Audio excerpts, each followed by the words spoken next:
యుద్ధ సమయంలో గోధుమలు రేషన్లో దొరుకుతున్నటువంటి రోజుల్లో అమ్మగారు రొట్టెలు ఒత్తి పిల్లలందరికీ పెడుతుంటే అందరి తలో 4 రొట్టెలు తినాలి. ఆ రోజు రొట్టె కూర బాగుందని కలాం గారు ఇంకో రొట్టె వేయి ఇంకో రొట్టె వేయి అని తిన్నారు. అప్పటికి చిన్నవారు చదువుకుంటున్నారు. ఇంకో రొట్టె వెయ్యి అని తినేస్తే అన్నగారు వచ్చి, నువ్వు రొట్టెలు ఎక్కువ తినేశావు, రెండో ప్రపంచ యుద్ధం జరుగుతోంది, రేషను గోధుమలు దొరకట్లేదు, అమ్మకి రొట్టెలు లేవు, నీకు పెట్టేసింది, అలా తినచ్చా అన్నారు. అమ్మకి తినవలసిన రొట్లు తాను తినేశానన్న న్యూనతాభావంతో కలాం గారు వలవలా ఏడుస్తుంటే తల్లిగారు వచ్చి గట్టిగా కౌగిలించుకొని, నాన్న నువ్వు తింటే నేను తిన్నట్టేరా, నాకు చాలా సంతోషంగా ఉంది అంది మా అమ్మ. అమ్మ ఒకరోజు వస్తుంది, ఆ రోజు ఈ కలాం ఈ శరీరాన్ని విడిచిపెట్టి నీకు నమస్కారం చేయడానికి వస్తాడు.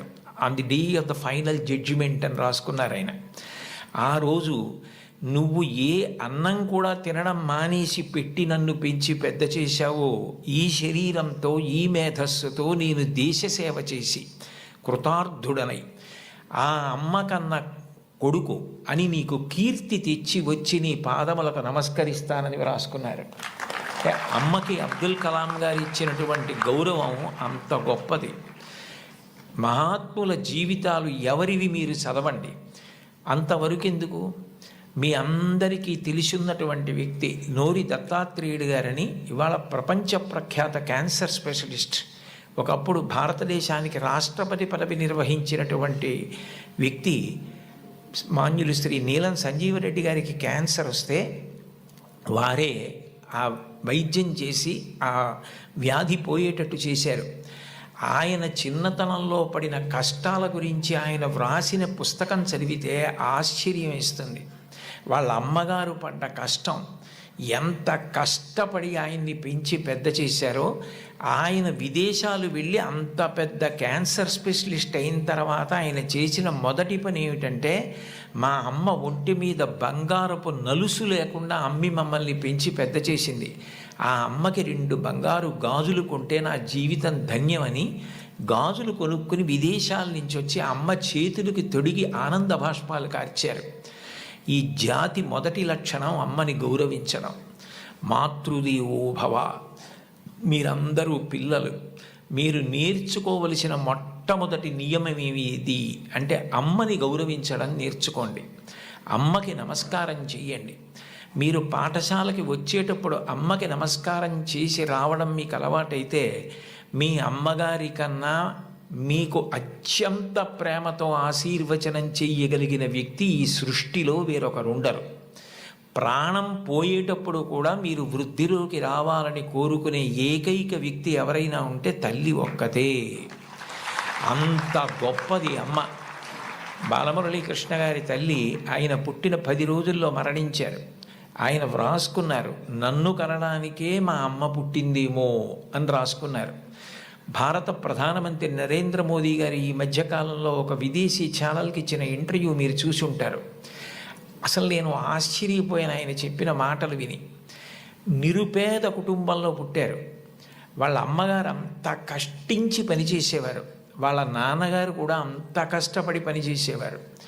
ఆయన ఆ ఇంటర్వ్యూలో ఒక మాట అన్నారు, అసలు నాకు బూట్లు వేసుకోవడం అంటే తెలియదు, కానీ బూట్లు లేవన్న పేదరికం మా మనసుకి అందకుండా మా అమ్మ పెంచింది.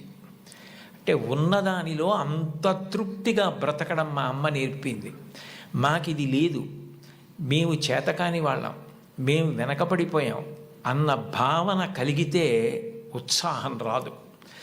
అటువంటి భావన కలగకుండా ఎప్పుడూ ఉన్నదానితో తృప్తిగా పరమ సంతోషంగా గడిపాం.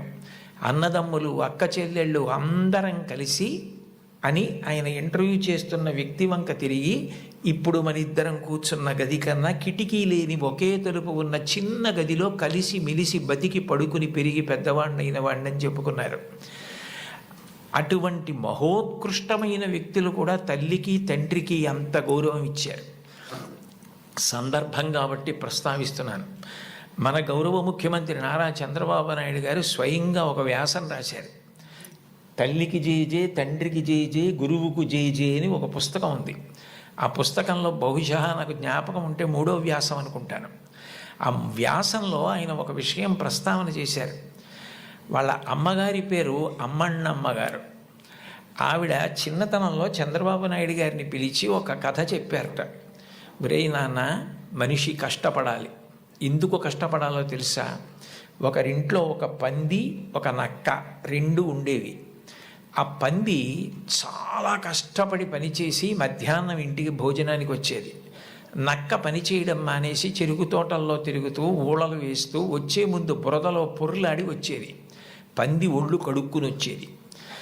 ఇంటికొచ్చి శుభ్రంగా ఉన్న పందిని చూసి ఇదేం పని చేయలేదనుకుని మంచినీళ్లు మాత్రమే పోసేవాడు యజమాని.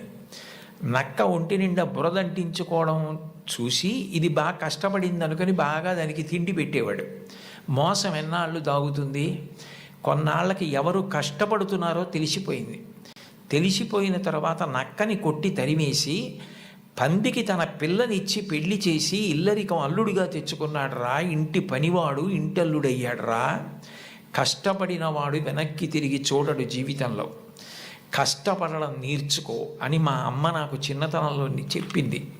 మా అమ్మ చెప్పిన కథ నా జీవితానికి దిశానిర్దేశం చేసింది. ఆనాటికి ఈనాటికి ఏనాటికి నాకే కాదు మా ఊరంతటికి అదే భగవద్గీత. నేను యథాతథంగా ఆయన వ్రాసిన వ్యాసంలో మాటలే చెప్తున్నాను. ఆ మాటలే నాకు స్ఫూర్తి. ఇప్పటికీ కష్టపడడం నాకు అంత సంతోషం. ఆ కష్టపడడం అన్నది నేను మా అమ్మగారి దగ్గర నేర్చుకున్నాను. ఆ కష్టపడే ఇవాళ ఈ స్థితికి వచ్చాను. నేను ముఖ్యమంత్రినైనా మా అమ్మగారు మాత్రం మా ఇంట్లో గట్టిగా 3 రోజులు ఉండడానికి ఇష్టపడేది కాదు. మళ్ళీ వెళ్ళిపోయి ఆ నారావారి పల్లెలో తెల్లవారి 5 గంటలకి లేచి గొడ్డు గోద పొలము పనులు అవి చేసుకోవడం, ఆ కష్టపడ్డము ఆవిడికి ఎంత సంతోషము అని అమ్మగారి ప్రేరణతో తాను ఎంత వృద్ధిలోకి వచ్చారో వ్రాసుకున్నారు. నేను ఏదో 4-5 విషయాలు మాత్రమే ప్రస్తావించాను. లోకంలో తల్లిని మించిన దైవం లేదు. మీరు జీవితంలో ఎప్పుడైనా అమ్మ నువ్వేం చేశావని అడిగితే, మీరు అమ్మకి చెప్పలేని స్థితి కలిగితే, మీరు చేసిన పని మీ అమ్మగారికి మీరు చెప్పలేకపోతే అంతకన్నా ఆత్మద్రోహం ఇంకొకటి లేదు. మీరు ఏది చేసినా మీ అమ్మగారికి చెప్పగలగాలి. ఇది నేను మా అమ్మకి చెప్పలేను అన్న పని చెయ్యకండి. మీరు ఒకవేళ తప్పు చేసినా మిమ్మల్ని క్షమించడానికి సిద్ధంగా ఉండే మొదటి వ్యక్తి ఈ ప్రపంచంలో ఎవరైనా ఉంటే అమ్మే. అమ్మకి చెప్పకుండా ఉండకండి. అమ్మ ఒకవేళ మిమ్మల్ని దెబ్బలాడి ఇక పైన ఇట్లా చెయ్యకు అంటే ఇక మళ్ళీ ఆ తప్పు చెయ్యకండి. మీరు పిల్లలు కాబట్టి ఒకసారి చెయ్యొచ్చు ఎప్పుడైనా, కానీ పొరపాటు జరిగినా మీ అమ్మగారికి చెప్పండి. వద్దంటే మాత్రం చేయకండి. బహుశా కుటుంబం దగ్గరే నైతిక విలువలు మొదలవుతాయి. కుటుంబ విలువల గురించి ప్రస్తావన చెయ్యండి అని చెప్పి తన అనుభవంతో ఆయన నాకు సూచన చేయడానికి కారణం అదే అయి ఉంటుంది. తల్లి ఎంత గొప్పదో తండ్రి అంత గొప్పవాడు. తండ్రిని జీవితాంతం దైవంతో సమానంగా చూడాలి. పితృదేవోభవ, భగవంతుడే తండ్రి రూపంలో ఉన్నాడు. వేదంలో యజుర్వేదంలో అష్టమానువాకంలో రుద్రాధ్యాయంలో అంటారు, నమ శంకరాయచ మయస్కరాయచ నమ శివాయచ శివతరాయచ అని. మన కంటికి కనపడని భగవంతుడు తండ్రి రూపంలో ఇంట్లో తిరుగుతున్నాడు. ఎప్పుడు బిడ్డ వృద్ధిలోకి రావాలని అహరహం కోరుకునేవాడు ఎవరైనా ఉంటే తండ్రి. తను ఎంత కష్టపడనివ్వండి, ఆయన బెంగపెట్టుకోడు.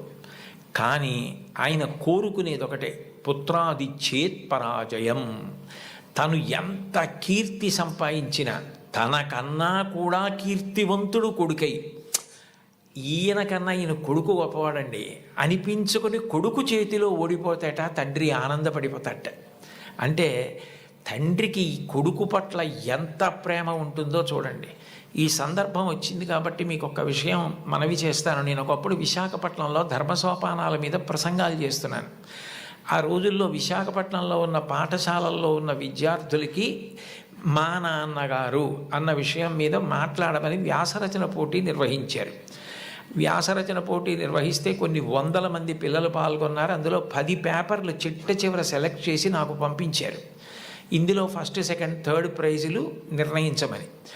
నేను పేర్లు చూస్తే ఒకవేళ నాకు ఏదైనా పక్షపాతం కలుగుతుందేమో, సుశీల అని కనపడింది అనుకోండి,